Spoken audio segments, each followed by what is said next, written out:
आज आपण आहोत संताची नगरी असणाऱ्या देहू नगरीमध्ये आणि या देहू नगरीमध्ये आज वटपौर्णिमेच्या दिवशी खूप असा मोठा उपक्रम या ठिकाणी अक्षरशः समाजाला, तरुण पिढीला, संपूर्ण जगालाच वृक्ष वाढीचा हा जो संदेश आहे, वृक्षाचं संगोपन कसं करायचं आणि भविष्यात ऑक्सिजनची कमतरता भासणार नाही यासाठी आपण काय कसं पद्धतीने नियोजन करावं हे आजच्या या कार्यक्रमातून आपण पाहणार आहोत। खरं तर अतिशय कौतुकास्पद हा उपक्रम आहे।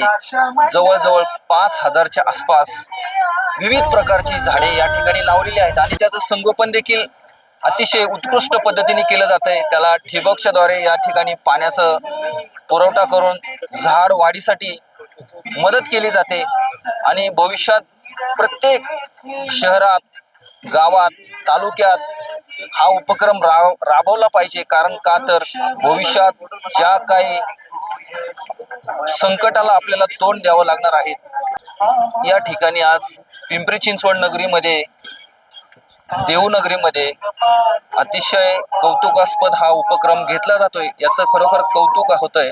कारण का तर वृक्ष वाढीचा हा जो संदेश आहे, पर्यावरणाचं रक्षण करण्याचा हा जो संदेश आहे, अक्षरशः कौतुकास्पद असा संदेश आहे। आपण थोड्याच वेळात हा पाहणार आहोत नेमका हा कार्यक्रम, वृक्ष चळवळ नेमकी कशा पद्धतीने साजरी केली जाते, यातून संपूर्ण जगाला नेमका काय संदेश मिळतोय पाहूयात थोडक्यात।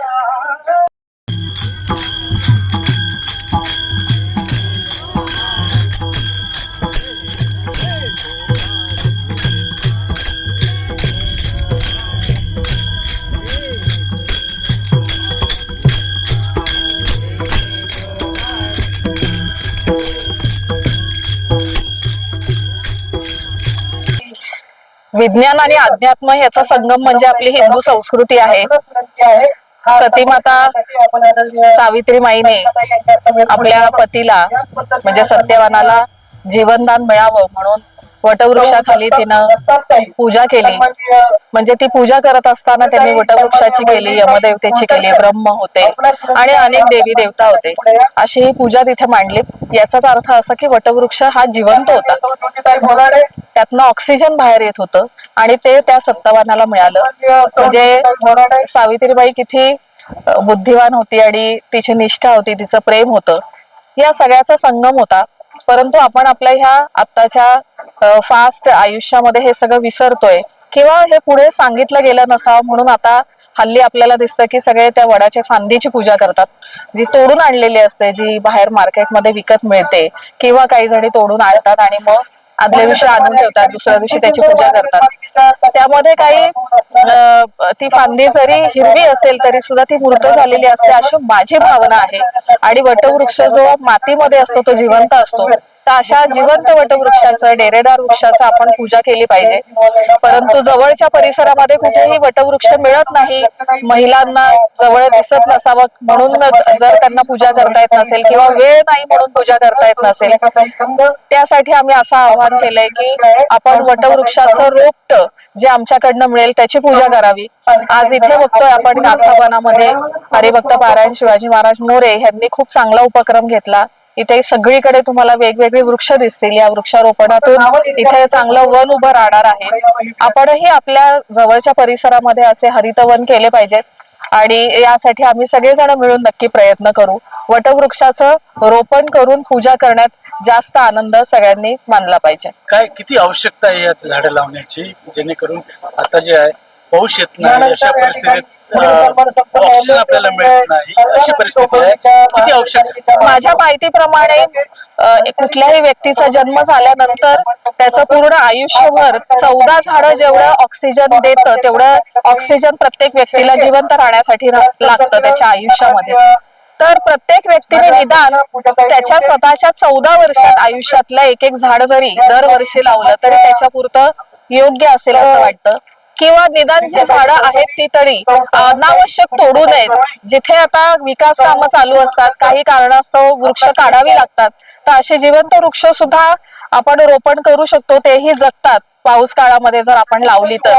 तसाही एक आम्ही प्रयत्न करणार आहोत। अर्थात त्याला खूप मोठी यंत्रणा लागते, विकास कामात मोठी डेरेदार जे वृक्ष निघालेत ते आम्हाला वारी महामार्गावरती वृक्षारोपण करता येईल का असा एक प्रयत्न आम्ही करतो आहोत. ताई, हिंदू धर्मामध्ये आजच्या दिवसाला अनन्यसाधारण महत्व आहे, तर कसं पाहताय? नक्कीच मी मगाशी तुम्हाला म्हणाले तसं की आपल्याकडे विज्ञान आणि अध्यात्म ह्याचा संगम म्हणजे हिंदू संस्कृती आहे. आजचा हा दिवस जो आहे हा प्रत्येक महिलेचा प्रेमाचा, आपल्या स्वतःच्या पतीवर असणारा प्रेमाचा आणि देवावर श्रद्धा असण्याचा सण आहे आणि तो साजरा करत असताना आपण जिवंत वृक्षाची पूजा करून करावं हा संदेश मला सगळ्यांना द्यायचा आहे. वनचरे पक्षी सुसुरे आळविती, जगद्गुरु तुकोबरायांच्या या पर्यावरणीय विचारांचा वसा आणि वारसा पुढं घेऊन नेण्याचं काम वृक्षदाय प्रतिष्ठानच्या वतीने गेले 4 ते 5 वर्षापासून चालू आहे. आणि केवळ वृक्ष लागवड ही 5 जून पुरती मर्यादित न राहता आपल्या हिंदू संस्कृतीमध्ये प्रत्येक महिन्याला येणाऱ्या सणाला आपण त्या सणाला त्या वृक्षाचे महत्व आहे ते वृक्ष लावण्याचं आपण काम करत असतो. आज वट सावित्री पौर्णिमा आहे. वट सावित्री पौर्णिमेचा पूजनीय वृक्ष म्हणजे वडाचं झाड. आणि खरं तर वडाच्या झाडाची पूजा आजकाल शहरामध्ये खऱ्या अर्थाने आपण पाहतो की बाजारामध्ये वडाच्या फांद्या मिळतात आणि त्या फांद्यांची पूजा आज महिला करतात. खर तर एकदा फांदी तोडली की ती मृत होती आणि मृत फांदीची पूजा करणं म्हणजे ते योग्य नाहीये. तर आपण खऱ्या अर्थाने वडाची झाडं लावून वडाची पूजा केली पाहिजे. हाच संदेश आम्हाला खऱ्या अर्थाने महाराष्ट्राला द्यायचा आहे. आजच्या या वट सावित्री पौर्णिमेच्या निमित्ताने मुंबईच्या महापौर असतील, पिंपरी चिंचवडच्या महापौर असतील, नवी मुंबईच्या महापौर असतील, सोलापूरच्या महापौर असतील, अशा विविध महाराष्ट्रातले महापौर या ठिकाणी येऊन त्यांनी आज वटवृक्षाची लागवड करून त्याची पूजा केलेली आहे. आणि हाच आदर्श खरं पूर्ण महाराष्ट्राने घेतला पाहिजे.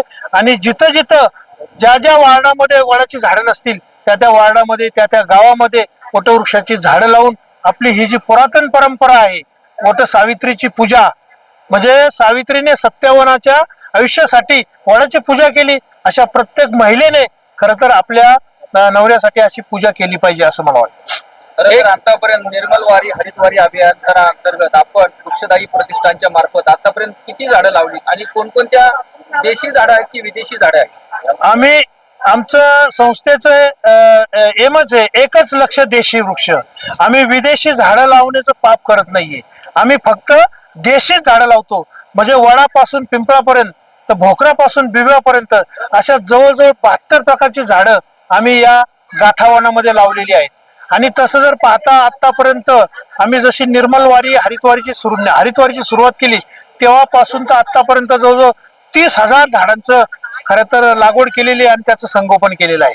आणि भविष्यामध्ये देहू ते पंढरपूर, आळंदी ते पंढरपूर या पालखी महामार्गावर आपण लवकरच आपले मंत्री, सांस्कृतिक मंत्री आशिषजी शेलार यांच्या माध्यमातून आणि देवेंद्र फडणवीस यांच्या मार्गदर्शनाने हे सगळे संतांचे पालखी महामार्ग हरित करणार आहोत. कारण आपल्या सगळ्यांना माहिती आहे IPL मध्ये एक डॉट बॉल मागे 500 झाडं लावली जातात.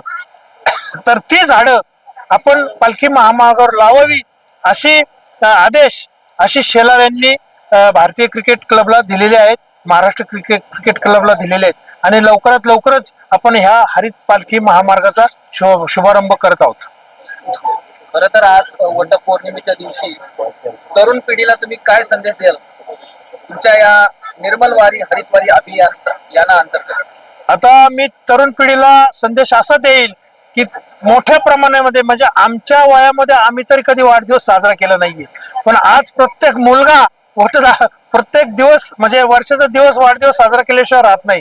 पण मला त्यांना आव्हान करूशी वाटतं की बाळांनो, नुसते केक कापून तुमचं आयुष्य वाढणार नाही, नुसते फुगे फोडून तुमचं आयुष्य वाढणार नाही, नुसते फटाकडे फोडून तुमचं आयुष्य वाढणार नाही. तुमचं आयुष्य वाढेल ते केवळ झाडं लावून वाढेल. कारण झाडं आईनंतर मुलांना किंवा सगळ्या मानवांना सांभाळणारी कोण असेल तर ती झाडं आहेत. म्हणून आपण सगळ्यांनी वाढदिवसाच्या दिवशी आपलं वय आहे त्या वया एवढी कमीत कमी झाडं लावावी अशी मी सगळ्यांना आवाहन करतो. एकच लक्ष देशी वृक्ष, एकच लक्ष देशी वृक्ष. जय विठाई, जय वृक्षदायी, जय वृक्षदायी, जय विठाई.